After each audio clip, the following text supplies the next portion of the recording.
Good morning my all dear student. प्यारे बच्चों, जैसा कि अभी हम कूलाम का नियम पढ़ चुके हैं। कूलाम के नियम के द्वारा हम केवल दो स्थिर बिंदु आवेशों के बीच कार्यरत वैद्युत बल के विषय में जानकारी प्राप्त करते हैं।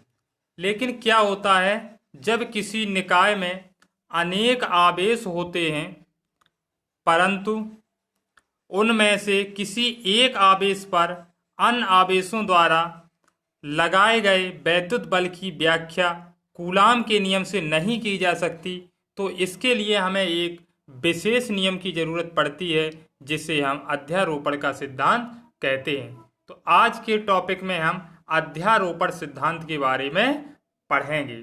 क्या होता है अध्यारोपण सिद्धांत, आज हम इसके बारे में यहाँ पे समझने वाले हैं। अध्यारोपण के सिद्धांत के अनुसार यदि अनेक आवेशों से मिलकर बना कोई निकाय है और उनमें से किसी एक आवेश पर कार्यरत परिणामी बल अन्य आवेशों द्वारा उस पर लगाए गए अलग अलग बलों के सदिश योग के बराबर होता है, तो कह सकते हैं कि वहां पर हम अध्यारोपण सिद्धांत है। जैसा कि आपको यहाँ पे दिखाई दे रहा होगा, इस डेफिनेशन पे अगर हम गौर करें तो यदि कोई निकाय अनेक आवेशों से मिलकर बना है तो उनमें से किसी एक आवेश पर कार्यरत परिणामी बल अन्य आवेशों द्वारा उस पर लगाए गए अलग अलग बलों के सदिश योग के बराबर होता है। यहाँ पर हम देखेंगे कि एक ये बल Q1 जो आवेश है, इस पर ये Q3 में आवेश काम कर रहा है, यहाँ पर ये Q2 आवेश काम कर रहा है और यहाँ पर ये Qn आवेश काम कर रहा है। यानी n निर्वात बिंदु आवेशों के किसी निकाय आवेश में आपके द्वारा दिखाया गया है कि Q1, Q2, Q3 यहाँ तक कि Qn तक कोई विशेष आवेश काम कर रहे हैं, जिसके सदिश क्रमशः R1 vector, R2 vector, R3 vector, Rn vector हैं। अन्य सभी आवेश Q1 द्वारा आरोपित नेट विद्युत बल ज्ञात करने के लिए हम इस चित्र के माध्यम से देख सकते हैं। अब हम देखते हैं कि इसमें किस प्रकार हम ये नियम काम करता है।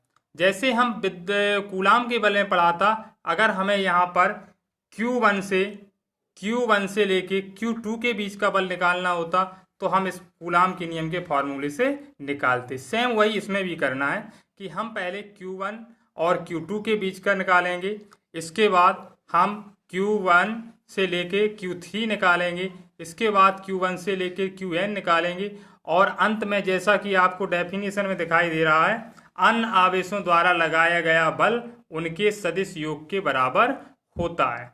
तो इस पे जो इसका जो सदिश योग निकलता है प्रत्येक नियम का, उसका हम ऐड कर देते हैं और ये फॉर्मूला बन के तैयार होता है।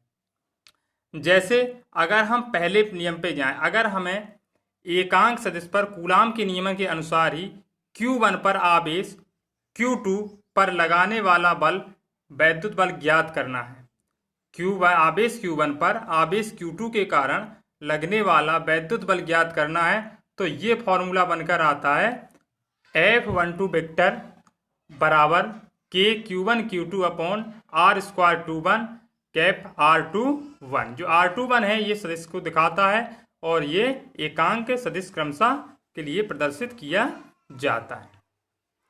तो यहाँ पे हमने देखा कि F12 यानी जब Q1 पर आवेश Q2 के कारण लगने वाला बल। इसी प्रकार अगर हम दूसरा देखेंगे Q1, जहाँ पे अभी आप यहाँ पे देख रहे हैं Q1, अगर यहाँ पे हम कर दें Q3 और यह पर Q1, अगर Q1 और Q2 देखा था, यहाँ पे हो जाए Q1 और Q3, तो यहाँ पे क्या चेंजिंग आएगी, यहाँ पे जो F1 है, F12 है, यहाँ पे हो जाएगा F13 और जब यहाँ पे F13 हो जाएगा तो यहाँ पे आपके जाके F13 हो जाएगा। सेम ऐसी चेंजिंग होती चली जाएगी। तो सबसे पहले हम F12 का निकालेंगे, इसके बाद 13 का निकालेंगे, इसके बाद F1n का निकालेंगे और इनके बाद इन सारे नियमों को हम आपस में जोड़ देंगे, जो यहाँ पे आपको दिखाई दे रहा है। अगर हम F1 का निकालें तो F1 वेक्टर बराबर हो जाएगा F12 plus F13 plus F1n। चूंकि हम ऊपर पढ़ चुके हैं कि इनके द्वारा जो लगाया गया बल होता है अलग अलग बलों के सदिश योग के बराबर होता है। तो ये जो दोनों सभी बल निकले F12 F13 F1n, तो इनके योग के बराबर ये होता है। अब आगे इसको हम जैसा कि नियम में दिखा रहा है फॉर्मूले में, इसको हम ऐड कर देंगे। F1 वेक्टर बराबर F12 vector plus F13 vector plus F1n vector. तो इसके जो फॉर्मूला होते हैं, फॉर्मूला ऊपर आप देख रहे हैं, ऊपर आपको फॉर्मूला दिखाई दे रहा है, ये फॉर्मूला, इसी फॉर्मूले को हम प्लस में रखेंगे और इसमें जो k है k को हम कॉमन ले लेंगे। Q1 इसमें सभी में आएगा, Q1 को कॉमन ले लेंगे तो क्या बचेगा यहाँ पे Q2 upon R12 square cap R21। इसी प्रकार यहाँ पे बनेगा Q3 अपॉन R स्क्वायर 13 और कैप R31, और इसी प्रकार ये तीनों बनेंगे क्योंकि इसमें हम कॉमन क्या निकालें, Q1 कॉमन ले लेंगे। आगे ये फॉर्मूला क्या बन के चलेगा, F1, चूंकि हम यहाँ पे दिखाई दे रहा है हमें वेक्टर F1, तो ये F1 यहाँ पे ले लेंगे और जो वेक्टर है वेक्टर को हम यहाँ पे समाप्त करेंगे और इसको ये जो हम I बराबर इसमें सिग्मा में लिख रहे हैं इसको हम, तो यहाँ पे देखो Q अपॉन ये जो K का मान है 1/4 पाई एप्सिलॉन नॉट रख देंगे और यहाँ पे सिग्मा का निशान लगा लेंगे।